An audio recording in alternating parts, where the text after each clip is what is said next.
Welcome to Moments with Marianne. This is your host, Marianne Pastana. And we're here today with special guest, Rima Bonario, who's here to share with us her new book, The Seven Queendoms, a soul map for embodying sacred feminine sovereignty. So are you looking for inspiration, information, and potent practices that will support you in deepening your connection to your inner sovereignty? Well, today Rima's here to share with us just that. Dr. Rima Bonario is an author, workshop leader, soul coach, and wild heart healer. She speaks and teaches on women's empowerment and embodiment practices through online and in-person women's circles.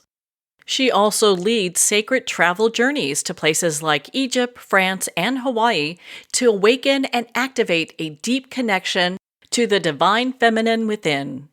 Rima holds a doctorate in transformational psychology and Tantra and sacred art of anointing. She's the creator of Bloom Fine Egyptian oils, and she loves initiating women into the use of these high vibration oils and the ancient practices of self-anointing. So let's welcome to the show, Dr. Rima Bonario. Thank you so much. I'm so delighted to be here. My goodness, what an honor it is to have you here and to talk about your new book. What was the inspiration behind writing this book? Part of what happened for me was I had feedback from my daughter growing up that I wasn't showing up in quite the way that I wanted to show up as a mom. And that caused me to sort of seek out ways that I could improve myself, improve my parenting skills so that I wasn't repeating the same mistakes that I experienced as a child with my parents who really didn't have much support. And that was sort of the beginning of my road to my own self-discovery.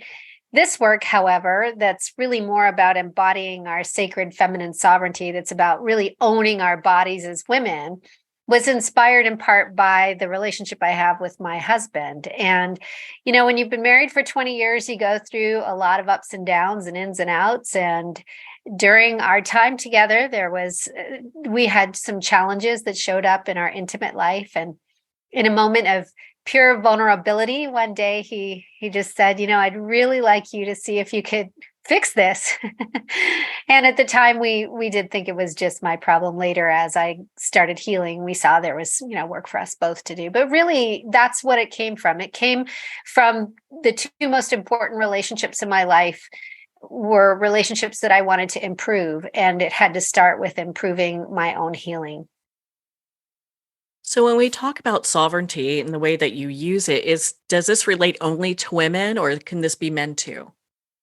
Sovereignty itself is something all human beings should aspire to, I believe. And I just focus primarily on women because that's the area and the lens through which my recovery got started. And I think women and men approach sovereignty differently. And the way we work at it within our energy body is certainly different. And that was a life-changing awareness for me to come to understand that I had to know what it was that my body was doing and how it was operating.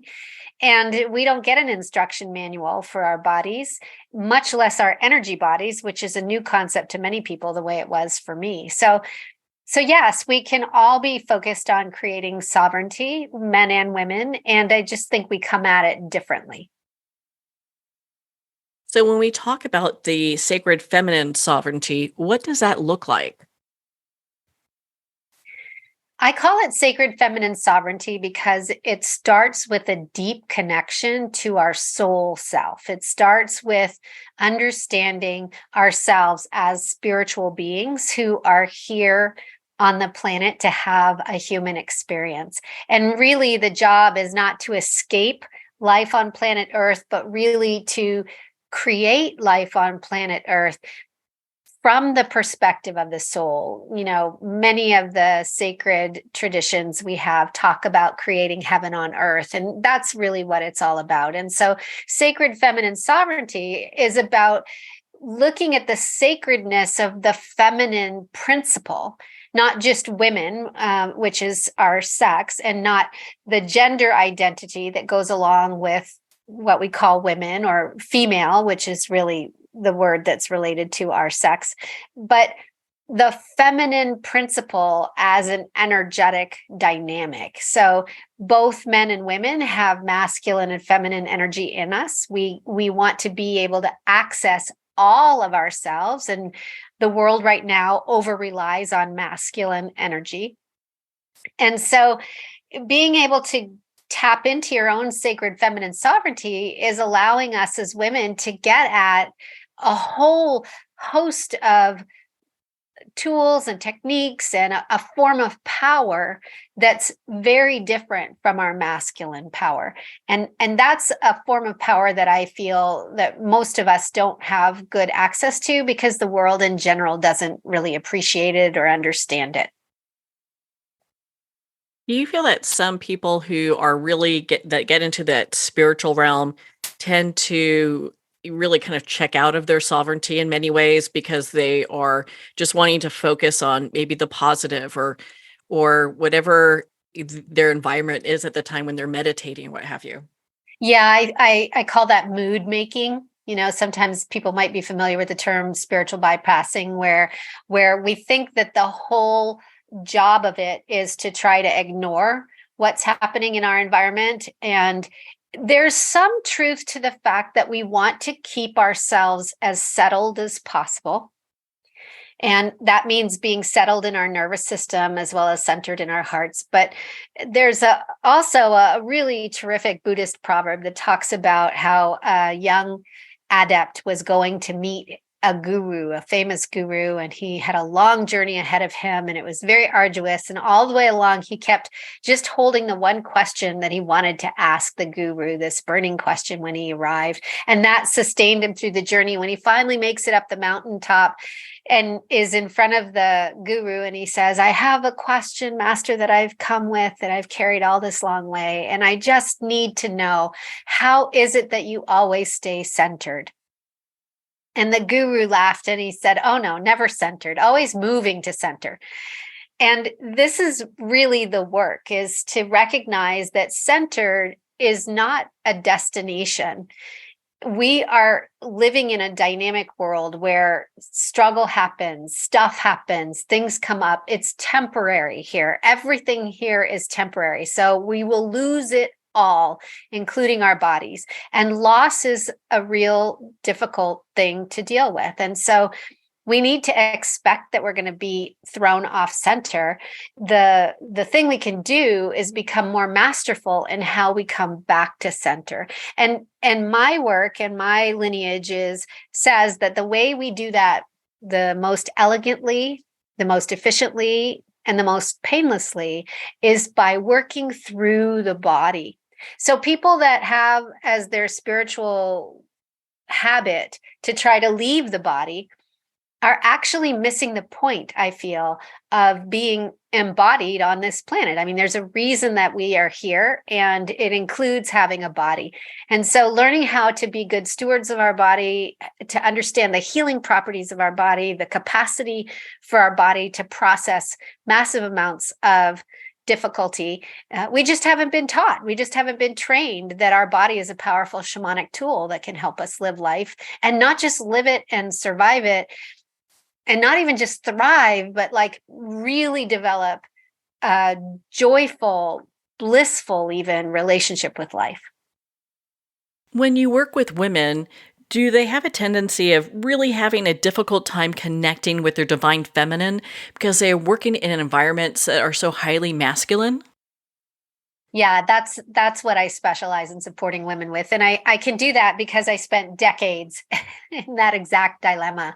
I started at one business, and then that grew into two businesses, and then it became three businesses. And I had an elementary school child that she got into middle school, was incredibly busy with all the things, in a relationship that I was seeking to have, a very conscious marriage. And I was in so much of that push, push, push energy, get it done, make it happen, crush it, all the things, all the ways we talk about it. That's a very masculine outputting of energy. Whereas feminine energy draws inward. It is magnetic. It brings that which is in the environment that we are seeking to us by understanding that that which we are seeking is also seeking us. And what I help women do is to actually shift into their receptive powers. And as a woman who is in her receptive core, her receptive nature, we then draw to us so much of what we thought we had to go out and hunt for, which is the masculine way. And, sometimes we still need to do that. We need to put that energy and the output out into the world. But the vast majority of us are doing that at such a level that it is really messing with our energy bodies. The female body in particular is not designed to output all the time. Whereas the male body gets charged with outputting. It just has to do with the way the battery sits in the body, if you want to think about it like that. And we've been trained to work like as though we were men, and we're not physically men. And it's not that we can't do all the things they can do. We just need to come at it in a way that is more aligned with our own nervous system and our body and our energy body. And so we get inspired and filled and energized by receiving. And so if we will learn how to receive and become good receivers, which most women are not good at that, then we can fill ourselves up and give from this state of luscious overflow and abundance. Rather than what we tend to do is give, and we give so much that we empty ourselves and we become bitter and resentful and angry that people aren't giving back to us in that way, when really it's not their job. And we've either through trauma or conditioning have come to believe that our value is only in our giving or our producing or our productivity or how much we can take care of people. And so we forget that we have to take care of ourselves, just like we're taught on a plane, put your own oxygen mask on first. And it's a struggle that many, many women face. And I really am passionate about how we can be both beautiful, loving, kind, supportive, giving moms and wives and family members without having to sacrifice ourselves in the process. It seems women have to wear a cape every time we wake up in the morning between, cooking and cleaning and taking care of kids and working a full-time job and then being a taxi service. I think a lot of women don't even know how to make a transition to something that's maybe a little bit more towards balance. Absolutely true. And I would say that the superwoman is an adaptation. There are actually 3 adaptations that we largely do in order to survive this kind of strange dilemma that we get born into, which is called patriarchy, where the masculine principle is the one and only dominant principle. One of them is to stay in more of a princess energy, where we're just waiting for somebody to come rescue us, and everybody else has the power. We're afraid of our own power, don't know how to wield it, and we feel, left out and alone a lot of the time, overlooked. The other is the good girl energy, which is that in that archetypal energy, we're just trying to survive by taking care of everybody else and hoping that if we just take care of everybody else, then we will get taken care of and it will be okay. But we often feel like a servant in our relationships, and we can have a lot of resentment and a lot of unworthiness that can come on from that type of living. And the superwoman, when she's pitted against those other 2, seems like a much better choice, and I flirted with all 3 of these. I've done these all for many years and know them well. And the superwoman is this woman like you're talking about, who she's just determined to get it all done, to keep all the plates spinning. And what she's doing is really often hiding how exhausted she is and how empty she feels inside and how alone, she feels like she has to be the responsible one while everybody else is getting to do whatever they want to do. She's got to keep the wheels on, and I just really urge women to trade their cape for a crown and to really lean into this queen archetype, because that archetypal energy gives us a completely different feeling. When we just imagine in our own minds the notion of a queen, something happens to the body as you think about it. If you were to just sit in your chair the way you think a queen would sit, you're going to find yourself feeling taller and feeling sort of more rooted in the core of your body, because the queen is connected to herself first and foremost. And she recognizes that her superpower is to be well resourced. And because she's so well resourced, she can do all the things that the princess and the good girl and the superwoman want to do, but she can do them without expending all of her energy and ending up, on the roadside just wasted. So she's able to be much more effective in creating a life that not only is good for us, but is good for the people in our lives. So, what is, and I think this kind of ties into this a little, our discussion a little bit, but before we get too far ahead, I'd like to just take a step back, and I'd love for you to talk about the triple goddess. Right. Well, that was part of my journey when I was doing the research for this book, and I was looking for new models of feminine power.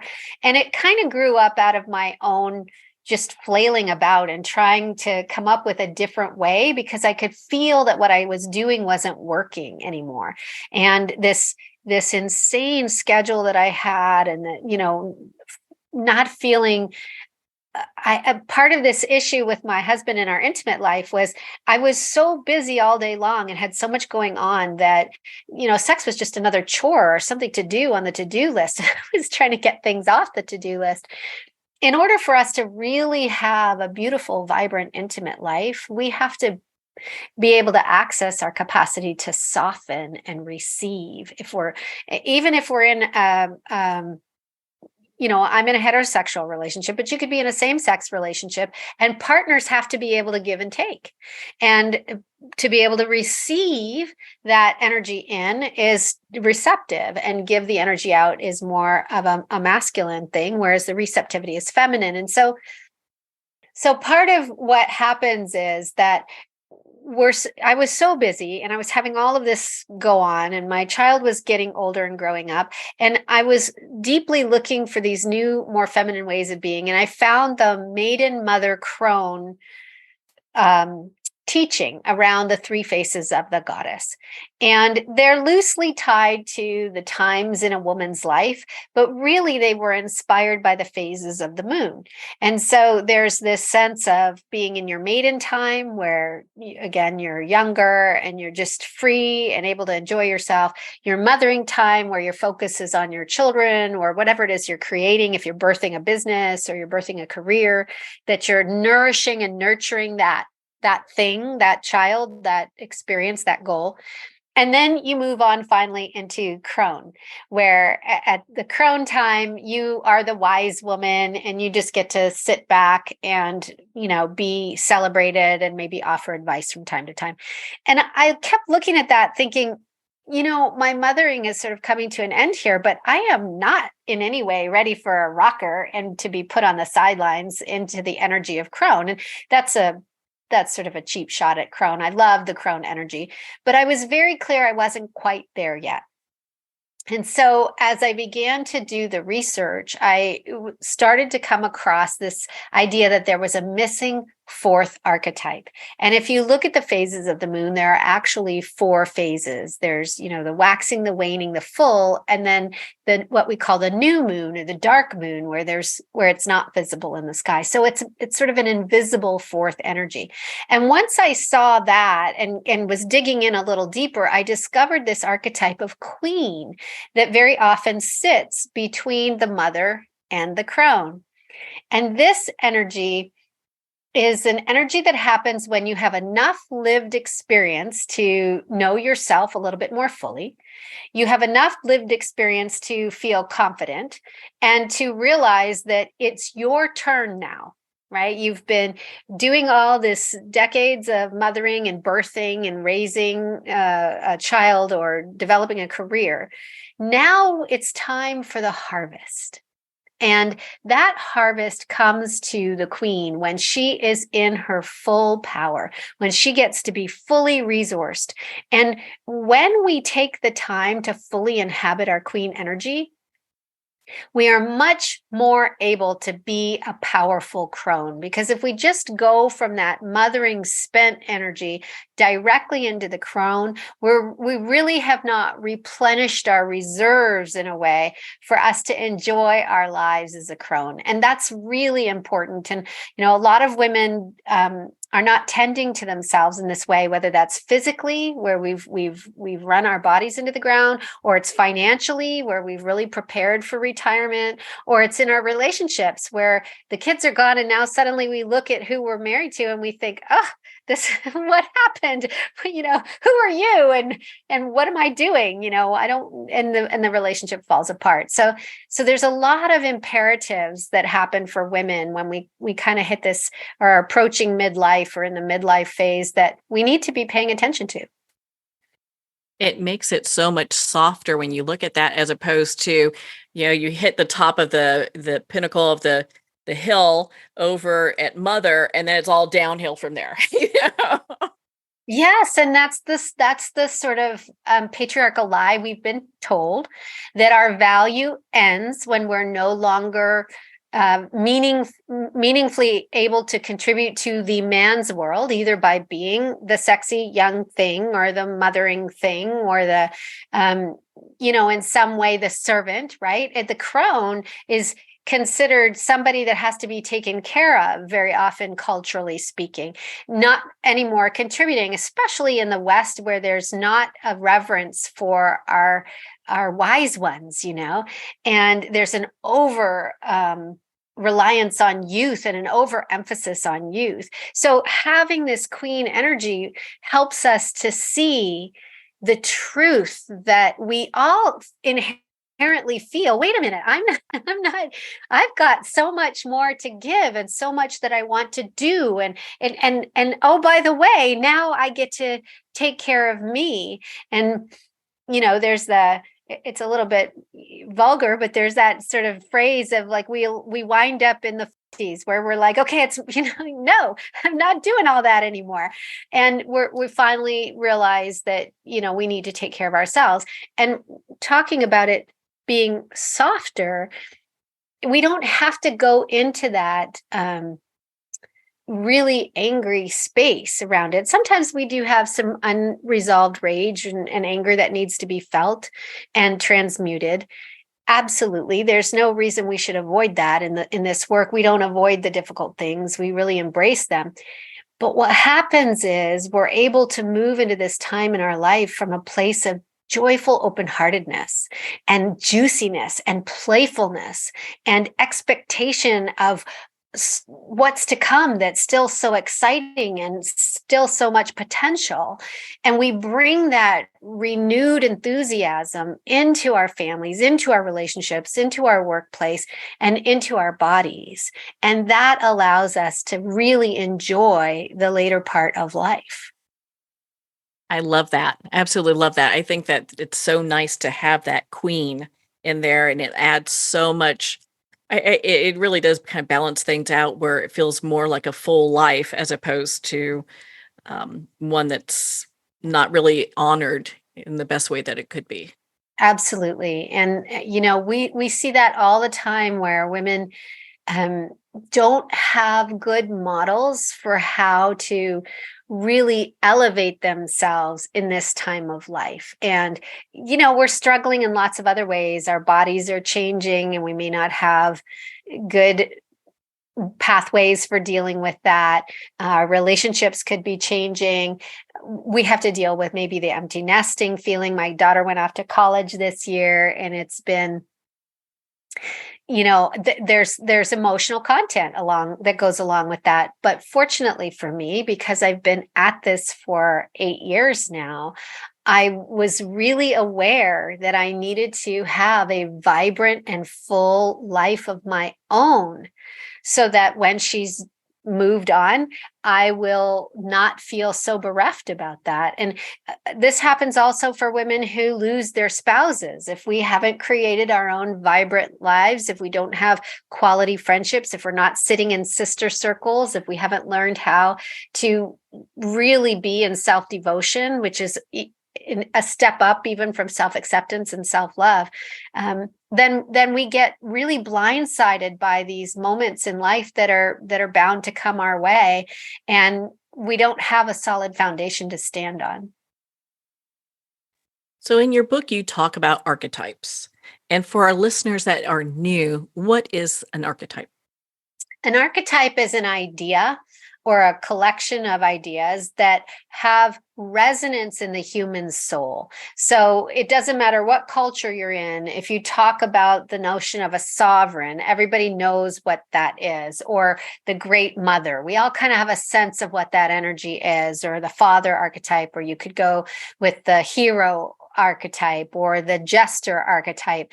These are structures that people recognize across cultures, and they help us tune in very easily to a set of qualities associated with that archetype. So it's a bit of a shorthand that helps us to get at the core of an idea very, very quickly.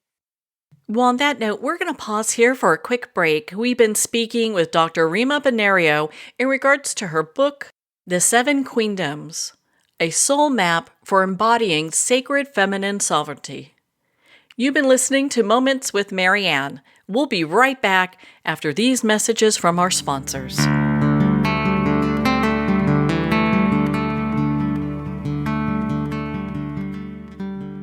Dr. Richard London, who has 25 years of experience being known as the Man of Steel with the Heart of Velvet, presents the Life Wellness System, The Road to Yes, a mentoring system that brings you to becoming a wellness heir.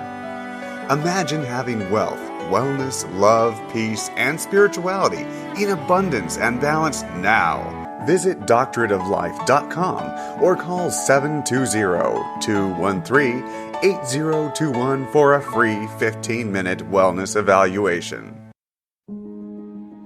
Hi, this is Jana Wilson, author of Wise Little One, Learning to Love and Listen to My Inner Child, a best-selling prescriptive memoir in inner child healing. I'm also the founder of the Emotional Healing System. The inner child, simply put, is your feelings, both positive and negative. If you'd like to learn to love and listen to your wise little one, pick up my book at Amazon or visit my website at janawilson.com. It's never too late to have a happy childhood.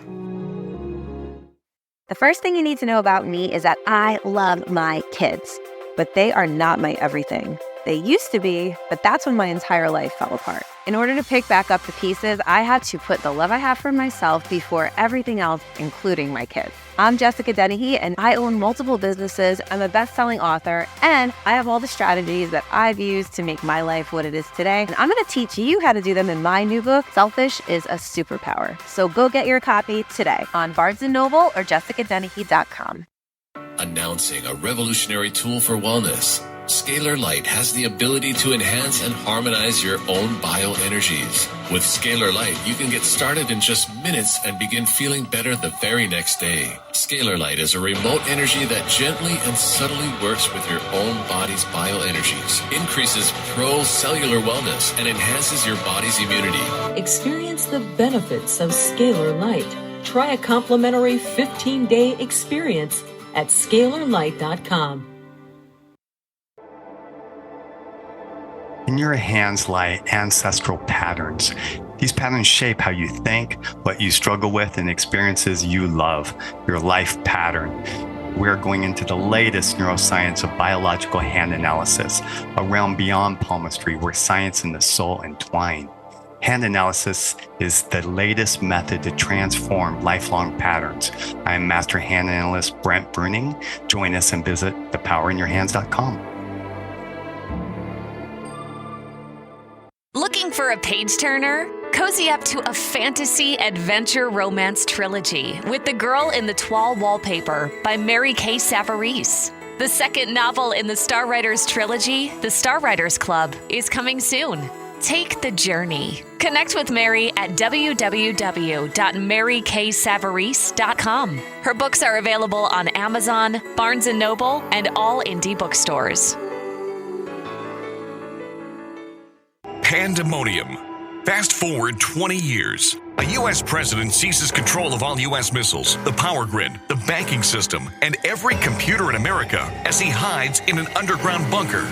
Pandemonium, a captivating sci-fi thriller where a hidden war, psychics, aliens, artificial intelligence, and transcendental love collide with the latest media technology. Pandemonium, live to all devices. Get your copy on paperback or digital. Free sample at getpsychic.org.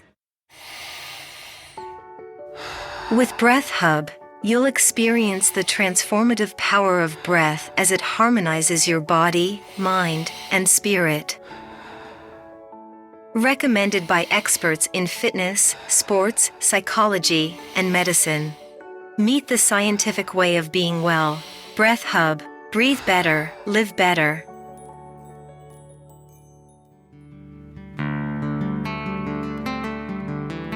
I'd like to thank Jason Eastwood at Guitarfulness for sharing his inspiring music and talent with us. His music is known worldwide for cultivating atmospheres of harmony, inner peace, and clarity. Visit Jason's website at guitarfulness.com. Join his newsletter, be part of his community, and download his music.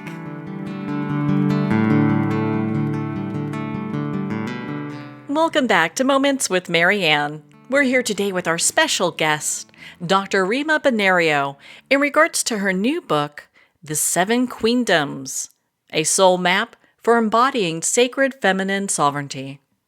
There's a point in your book that I'd like to touch on, which is energy and our energy body. How does that tie into the Seven Queendoms? Well, so I took the queen archetype and I broke it into 7 different venues, really 7 different queens that are associated with 7 areas of sovereignty. And one of those areas of sovereignty is energetic sovereignty. She works with the empowered queen, which is also connected to the solar plexus chakra.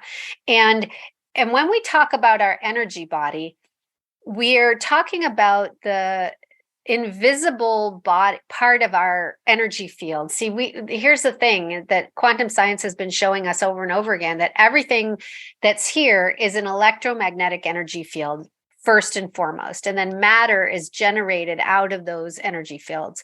So we all have an in pole and an out pole.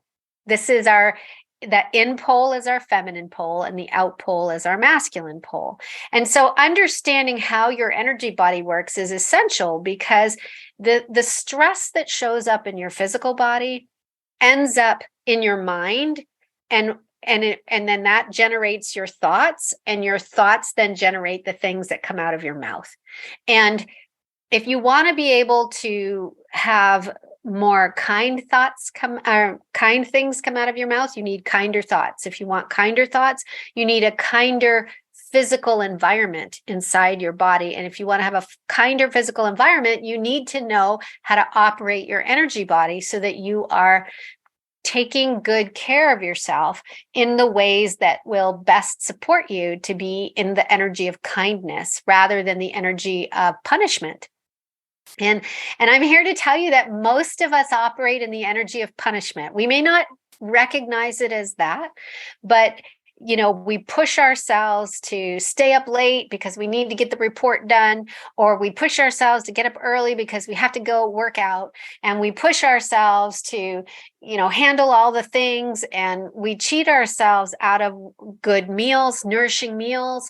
We cheat ourselves out of rest, and these things are not sustainable. And when you've learned how to listen to your physical body and your energy body, you start paying attention to these things that we blow off all the time, because you understand that if you want to show up the way you choose to in your best self, you have to go upstream, and you have to catch the inputs that are coming in that create the output you don't want. Many, many people think that it's a matter of willpower, that if we were just stronger or, just somehow a naturally better person, we would be able to do these things. Or we project the problems outward. If you would just behave differently, if you just weren't such a pain in my butt, if you would just behave properly, then I could be a nicer person. the truth of the matter is the queen takes radical responsibility for her life experience and for the experience she's having and that she's generating as the queen of the queendom. And so we have to be willing to go upstream and look at, do I even know what my energy body is? Do I even know that there's an anatomy to it, that you have energetic roots, just like trees have actual roots. You have an energetic core that sits along your spine, just like the trunk of a tree. You have energetic fibers that go out and collect information that are available to you. And I know this all sounds terribly woo-woo. It certainly did for me in the beginning, but I've become a true believer because anecdotally, I have experience now of the difference between who I can be when my energy body is settled and in good space and what's available to me when I'm disorganized on the inside. So it's completely different. Thank you for going over that. And I think it's important because I think a lot of times people just get to this place where they don't believe that they can make these changes. Like you were saying, there's all these other things going on. And so how can they start making a change? How can they start investing in a change in themselves? Yeah, it's an important inquiry for our time. And obviously, I'm going to say, well, you could pick up my book as a starting place. But what's so nice about the book is that the front half of the book talks about my journey and all the things that I had to learn about and go through and life experiences I've had. It'll offer some great examples. But then you get into the part of the book where I actually go into these 7 domains. And it can be hard or it was for me anyway, to try to tackle everything all at once. So rather than doing that, I split it out into these 7 areas of spiritual sovereignty, mental sovereignty, emotional sovereignty, energetic sovereignty, sexual sovereignty, physical sovereignty, and then what I call Dharma sovereignty. That's all about our purpose in the world. And so there's a queen for each one of those. And in the book, I take readers on a journey. It's not just information, but there are reading prompts, there are deep dive questions, there are exercises to do, there's energy practices in there, so that you can actually begin to develop a relationship with each of these queens. And as you do that, you start to resolve some of the troubling aspects that you might have in each of these areas. For example, if you're not feeling very sexually sovereign, you might need to do the activity in that chapter where you write out your history of what your experience has been, and you start to look for patterns, and you begin to see where you've given your power away or where you've abused your power as a sexual being. And that brings us to the richer conversation of understanding that each of these queens has 2 shadow aspects, 2 ways that we can misuse our power. One is by being under-resourced in our power, and the other is by being over-resourced. So the book really helps you to see when you are moving to center, as we talked about in that Buddhist proverb, and when you have fallen off of center and you're in one of those either under expressions or over expressions of your sovereignty. And it helps us to watch for when those things are happening and make adjustments. Well, thank goodness for that. We can make those adjustments and move forward. And it's not something that can't be accomplished. Absolutely true. I mean, people really do have the capacity to change their lives. And I am so honored to support women in this work with my online programs, and especially in my annual program.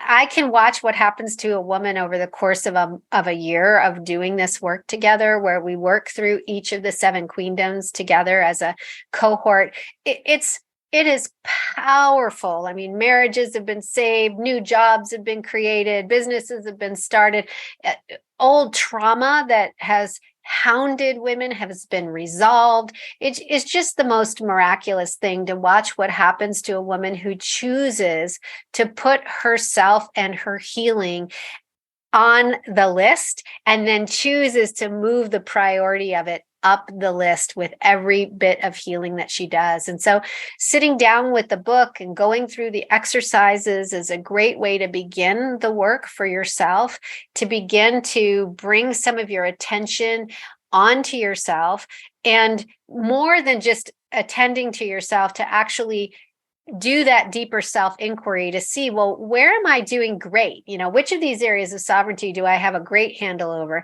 And which are the ones that I'm not doing great at, that I really could use some support? And the number one thing that I tell women, really, the biggest piece of advice I can give to anyone is to look around and see how much support you have in your life. And if you are not actually a little embarrassed by the amount of support you have, and that could be with hiring a cleaning service and having somebody that helps with your children, or having, maybe somebody in your family that supports you. Maybe it's having a coach, a teacher that you study with. If you don't feel slightly embarrassed by all the people in your amen corner, then you do not have enough people in your amen corner. You just simply don't have enough support. And that is an epidemic among women, I think, today, is that we really feel like if we ask for that help, we're sort of exposing a weakness, when in reality, not knowing when you need help and not being willing to ask for help, that is much more problematic. But society doesn't reinforce that. It tells us we almost have to be ashamed and keep it a secret when we're struggling. And so many women feel alone and isolated, that their lives look beautiful from the outside, but on the inside, they're not happy, and they don't feel connected to something larger than themselves. And it's almost as though they're living for everybody else instead of for themselves. And it's a tragic experience. And I think that there's not just the imperative of that people should be able to be happy in their life, but I think the world will be a much happier, kinder, and more highly functional place when people themselves feel happier, kinder, and more highly functional. You've done so much research for this book. Was there anything that surprised you when you're digging into this? Yeah, there was a study that I came across that was done where they were looking at how women's view of their lives and their personal happiness had or had not improved over a number of decades. And they began doing this research, I want to say it was like the 60s or so, maybe even the 50s. And all the way up to about the 70s, women had a sort of a baseline of happiness. And then there was this challenge because we didn't have access to the economic resources that we needed to have. And very often that meant we had to stay stuck in really bad relationships. I mean, it was just the 1970s when women were allowed to open their own bank accounts without a man co-signing. It's sort of shocking when you really think that's just barely a generation ago or 2 generations ago. And so as women entered the work world and began to have greater economic power and increased earning potential, what I was so surprised by was that our happiness really didn't improve that much. And even in countries where the pay gap is smaller, those women also did not feel happier with this experience. They might have had a little bit lower stress in some areas, but their stress was increased in other areas. And a lot of that has to do with the invisible labor that we still take on primarily when we get home, that men were not socialized into doing. And so men who did actually begin to take on some of the more family-oriented tasks, like spending more time with their own children and actually having deeper relationships with their children, their happiness increased. But women, we are not having that same outcome. And I believe it's because we are still focused on trying to show up in a world that was designed by men, that works very well for men, but doesn't really work that well for us. And we have to find different ways of engaging with the world and setting up our lives so that we can be refilled and filled and nourished, and we can be as important as the external factors in our lives. And once we start down this pathway, we really begin to see how imperative it is that we are well nourished as beings, because the family very often really rests on the shoulders of the woman. Like women are the glue to relationships, whether those are work relationships or family relationships or even friendships. And so when we are not in a good state, no one else really is either. And so this was a big surprise to me, and that the research was bearing out what I intrinsically knew from myself and saw in my clients, that we have to put ourselves first a good amount of the time so that we have the resources we want to have in order to care for others. You list all the queendoms that's in the book, which are just fabulous and fascinating. The loving queendom, I would love for you to dive into for us. Yeah, the loving queen, her domain is all about connection, and she resides in the heart, and she works in tandem with the heart chakra, which sits in the center of the body, so in the center of that system. And it's really the place where we need to embrace all of these. There are like 7 sovereign rights that come along with each of the queens, and her right is the right to love and be loved, the right to be connected. And a lot of us have childhood wounds that are still running in the background, those old tapes, or sometimes I call it the stuff that's under the rug. You can't see it, but occasionally you trip over it. And we might have stories that we're not very lovable, or we're not worthy of a certain kind of love. And so it becomes difficult for us to actually feel other people's love. And the antidote to that, we often think, is we need a better lover or a better partner. But really, we can't feel it if we don't know how to offer ourselves our own love and acceptance. So the focus for the loving queen is all about self-acceptance and self-love first. And then as we build our capacity to offer that, we get to be in that sacred exchange with others. And the two ways we can misuse this desire for connection is we can either be over interested in taking care of others, and I call her the sacrificial queen, where she is giving and giving and giving so much that there's really nothing. She ends up giving out and becomes a burden, or resentful and bitter and angry, and always judging others to be not supportive enough because she has become over supportive, right? So she's in the habit of over giving and draining herself. And that queen she's not nice. I know her well. I've done that a lot. My mom really embodied that energy a lot. The other side of the spectrum is the solitary queen, who rather than giving and connecting, runs away. She pulls away and she goes and hides herself up in the tower and sort of says, I'm not going to engage in any of that. She could do that because she's angry, but she could also do that because she doesn't feel safe. She doesn't feel safe in relationships. She doesn't trust people. Maybe the people that she grew up with were not trustworthy, and so she didn't have good models for how to be safe and connected. So she chooses to be unto herself and not connected to others. And that's not a happy place either. It's, connection is a basic human need.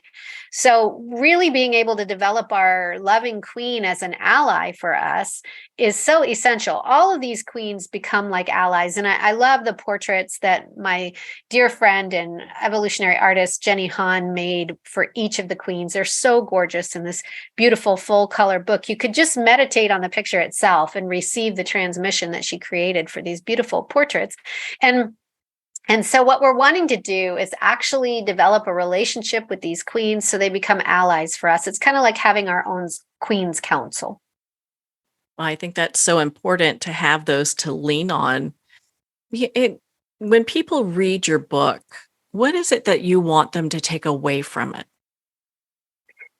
I want women to read this book. And by the way, a lot of men have read the book and they get a lot out of it as well. What I want people to take away from the book is that there is hope, number one, if you haven't been able to get your relationships into a place of lasting harmony, if you haven't been able to secure a life that you felt you could take good care of yourself, if you felt that you haven't really lived your best life yet, it is not too late. It is not too late for these things. And a lot of us, as we approach later years in life, we start to think, well, maybe I can't have that. Maybe I can't, maybe I just missed the boat and I'm not going to have work that was meaningful for me, or I'm not going to have a deeply loving, committed relationship, or I'm not going to have this time where I get to shine. And I want people to know it is not too late and that you can begin to do the work now to support yourself in having what you want as soon as you possibly can get it, by doing the work and really allowing yourself permission to create a life that you love. How nice it is that we get that permission to do that. And having a sisterhood, is that important as well?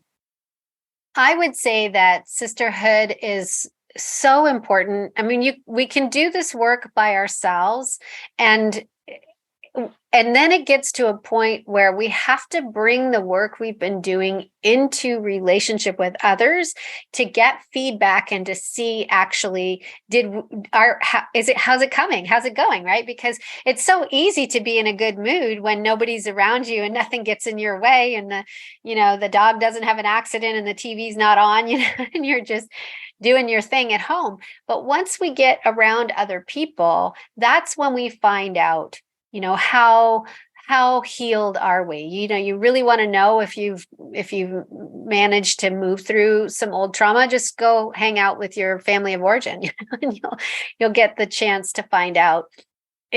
Are you there yet, or is there more work to do? And the beautiful thing about sitting in a circle of women as a sisterhood, especially one that's facilitated with great care, is that you have the experience of being witnessed in a safe and sacred container. And most of us did not grow up with that kind of witness that has no agenda. Most of us grew up with parents that had a very specific agenda for us. We had things we were supposed to do and be and become and show up as, often because they felt that was a reflection of them if we didn't.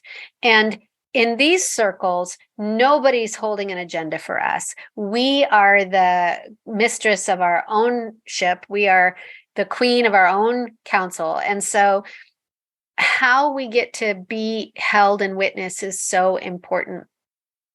And then when we do ask for feedback and we do ask for reflection, we get to have that offered to us in a very kind and loving and nurturing way that's crafted out of conscious communication. And we learn self-responsibility as we get to do that for each other. And we learn to deal with the stuff that comes up in an environment that allows us to do that safely, slowly, and with great care. Then once we're really building those skills inside of our circles, they just ripple outward. I was on a call with some women the other night, and they were I had a short program, and we were discussing whether they were going to come into the annual program, which starts this January. And one of the women said, my husband was like, yes, whatever she's doing next, say yes to that, because this stuff is working. And I mean, nothing pleases me more than to hear that our partners are excited about the growth they're seeing. Because as women, we sometimes think we can't spend that money on ourselves, or we can't put that time into ourselves, because what would other people think? And are they going to let us do that? And or if we want to, we just might feel guilty about it, or we do it and we just kind of have to cut off the part of ourselves that feels a little bit conflicted. And what's so beautiful to watch is when women see that their own blossoming allows them to fill their spaces with the most beautiful energy, the most beautiful skills, and everybody in the house benefits from the women in the house tending to themselves. In your book, you also share about the divine queendom. And I'd love for you to share a little bit about that with us. She's one of my favorites because I have so appreciated developing a relationship with what I call my soul. And, the divine is a great mystery. And we have a lot of religious traditions that we can turn to, some of which are helpful, some of which are not as helpful. But the truth of the matter is, nobody really knows for sure what's happening in the divine realm, or what the divine realm is, or how we're even got to be here, and all those things. So I love to connect with this part of myself that I call the knower. It knows that it knows that it knows. And that part of myself is bigger than my personality, and it understands, or the way I make it up is that it understands what the divine is. And that's not something that my little human brain is ever going to be able to completely understand. So all I need to do is focus on my connection point, which is my own soul. And I think of my soul as an aspect of the divine that lives in me. And I get to be an emissary of the goddess on the planet, or of God, if you prefer that language. I get to be an emissary of the divine, the hands and feet of God, literally on the planet, bringing good everywhere I go when I am capable of doing that. And sometimes I miss the mark. I'm human like all people.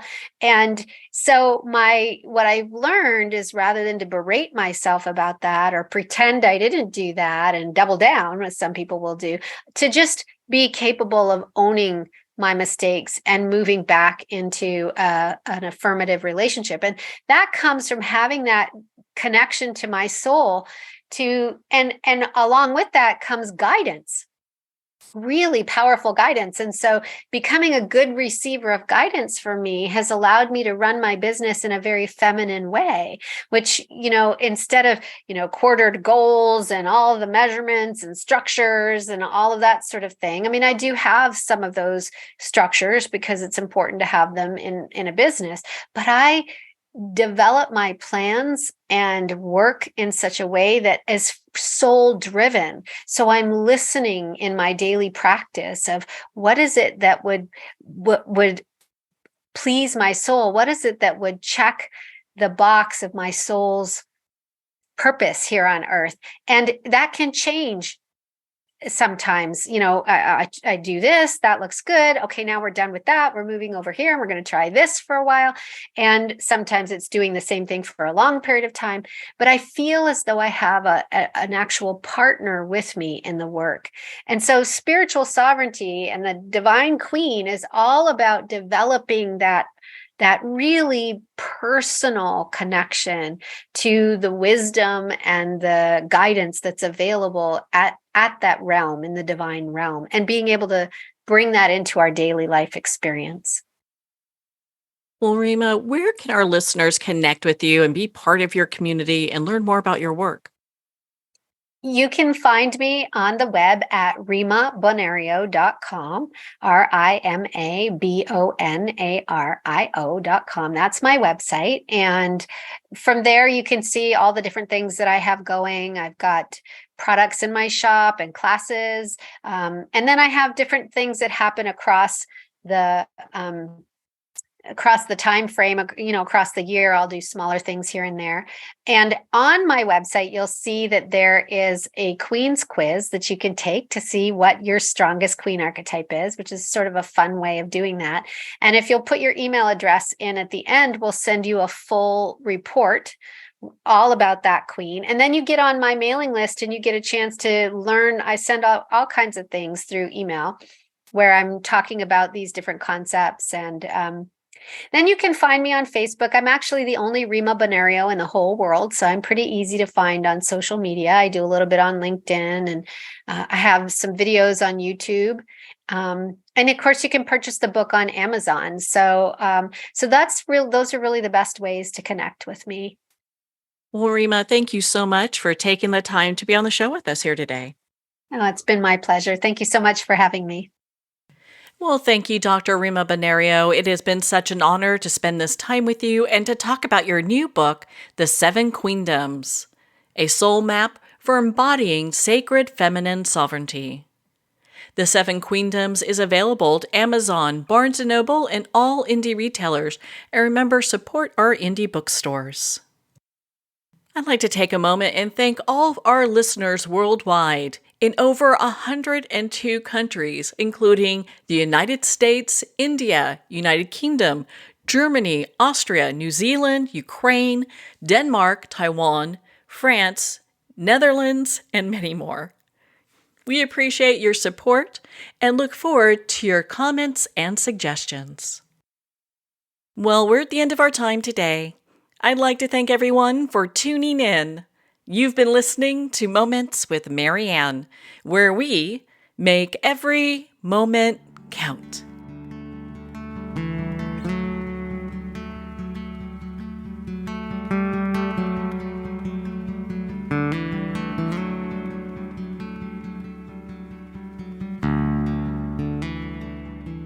In a single moment, your life can change. Moments with Marianne is a transformative hour that covers an endless array of topics with the best of the best. Her guests are leaders in their fields, ranging from inspirational authors, top industry leaders, and business and spiritual entrepreneurs. Each guest is gifted and a true visionary, a recognized leader in her own work, and while teaching others to develop, refocus, and grow, Marianne will bring the best guest and sometimes a special surprise. Don't miss this. You never know just which moment will change your life forever. Make sure to tune in and visit momentswithmarianne.com for more information.